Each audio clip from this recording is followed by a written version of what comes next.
പലപ്പോഴും നമ്മൾ ഹാർട്ടിലെ block test ചെയ്യാൻ വേണ്ടിയിട്ട് ആൻജിയോഗ്രാം ചെയ്ത് കഴിഞ്ഞാൽ ചില ബ്ലോക്കുകൾ നീക്കേണ്ടതാണോ നീക്കേണ്ടാത്തതാണോ റിസ്ക് ഉള്ളതാണോ റിസ്ക് ഇല്ലാത്തതാണോ എന്നുള്ളത് കാർഡിയോളജിസ്റ്റിന് പോലും ആൻജിയോഗ്രാമിൽ കണ്ടുപിടിക്കാൻ കഴിയില്ല. പൊതുവേ നമ്മൾ പറയുന്നതെന്ന് വെച്ചാൽ 70% രക്തക്കൊഴൽ തടസ്സപ്പെടുന്നുണ്ടെങ്കിൽ ആ ബ്ലോക്ക് റിസ്ക് ഉള്ളതാണ്, നീക്കേണ്ടി വരാം എന്നുള്ളതാണ്. പ്രത്യേകിച്ച് ഹാർട്ടിന്റെ പ്രധാന ഭാഗത്താണ്. ചില ആളുകൾക്ക് ഏകദേശം ഒരു 60-70% എന്നുള്ള രീതിയിൽ ഒരു ബ്ലോക്ക് കാണും. ഇതിനെ നമ്മൾ ബോർഡർ ലൈൻ ബ്ലോക്ക് എന്ന് പറയും. പക്ഷെ ഞാൻ പറയാം, ഇങ്ങനെയുള്ള ബ്ലോക്കുകൾ നേരെ പോയിട്ട് നീക്കരുത്. ഈ ബ്ലോക്ക് റിസ്ക് ഉള്ളതാണോ അല്ലേ എന്നുള്ളത് തീരുമാനിച്ചതിന് ശേഷം മാത്രം അവിടെ സ്റ്റെന്റ് ഉപയോഗിച്ചാൽ മതി. ചില ആളുകൾക്കെങ്കിലും ഇങ്ങനെയുള്ള ബോർഡർ ലൈൻ ബ്ലോക്കുകൾ നീക്കേണ്ട ആവശ്യമേ ഉണ്ടാവില്ല, സ്റ്റെന്റ് ഇടേണ്ട ആവശ്യമേ ഉണ്ടാവില്ല. പക്ഷെ ഇതെങ്ങനെ നമുക്ക് കണ്ടെത്താം? ഇതിനുള്ള ഒരു മാർഗമാണ് ഇന്ന് നമ്മൾ ചർച്ച ചെയ്യാൻ പോകുന്നത്. ഇതിന്റെ പേരാണ് FFR അഥവാ ഫ്രാക്ഷണൽ ഫ്ലോ റിസർവ് ടെസ്റ്റ്. ഇതിന്റെ ശാസ്ത്രം എന്താന്ന് വെച്ചാൽ, പലപ്പോഴും നമ്മൾ ബ്ലോക്കായിട്ട് ആൻജിയോഗ്രാമിൽ കാണുമെങ്കിലും അത് രക്തോട്ടത്തിന്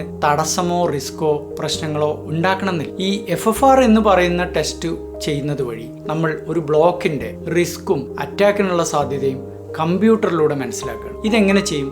ആൻജിയോഗ്രാം ചെയ്യുന്ന പോലെ തന്നെ ഹൃദയത്തിനകത്തേക്ക് ഒരു പ്രഷർ വയർ കണക്ട് ചെയ്തിട്ട് ഈ പ്രഷർ വയറിനകത്തുള്ള ചില വാല്യൂ നോക്കിയിട്ടാണ് നമ്മൾ തീരുമാനമെടുക്കുക. പഠനങ്ങൾ കാണിക്കുന്നത് FFR ഉപയോഗിച്ച് ബ്ലോക്ക് നോക്കുന്നുണ്ടെങ്കിൽ പലപ്പോഴും 40% അനാവശ്യ ആൻജിയോപ്ലാസ്റ്റികൾ അമേരിക്കയിൽ ഒഴിവാക്കാൻ വേണ്ടിയിട്ട് സാധിച്ചിട്ടുണ്ട് എന്നുള്ളതാണ്. എന്ന് വെച്ചാൽ ലക്ഷങ്ങൾ ചിലവാക്കുന്ന ആൻജിയോപ്ലാസ്റ്റി ചികിത്സ വരെ പലപ്പോഴും നമുക്ക് ഒഴിവാക്കാൻ വേണ്ടിയിട്ട് സാധിക്കും. അമേരിക്കൻ കാർഡിയോളജി ഗൈഡ് ലൈനുകളും യൂറോപ്യൻ കാർഡിയോളജി ഗൈഡ് ലൈനുകളും ഇപ്പോൾ FFR ഉപയോഗിക്കാൻ വേണ്ടിയിട്ട് സ്ട്രോങ് ആയിട്ട് റെക്കമെൻഡ് ചെയ്യുന്നുണ്ട്. ഇതിന്റെ ഒരു പ്രധാന കാരണം പഠനങ്ങൾ കാണിച്ചത് 30-40% വരെ മാറ്റം ചികിത്സയിൽ ഈ FFR ഉപയോഗിച്ചാൽ സാധ്യമാവുന്നു എന്നുള്ളതാണ്. അതുകൊണ്ട് നമുക്ക് ആർക്കെങ്കിലും ബ്ലോക്ക് വരുന്നുണ്ടെങ്കിൽ നമ്മുടെ കാർഡിയോളജിസ്റ്റിനോട് FFR ആവശ്യമുള്ള ബ്ലോക്ക് ആണോ അല്ലയോ എന്നുള്ളത് നമ്മൾ ഡിസ്കസ് ചെയ്യേണ്ടതാണ്. പ്രത്യേകിച്ച് ബ്ലോക്ക് ഒരു ബോർഡറിലാണെങ്കിൽ.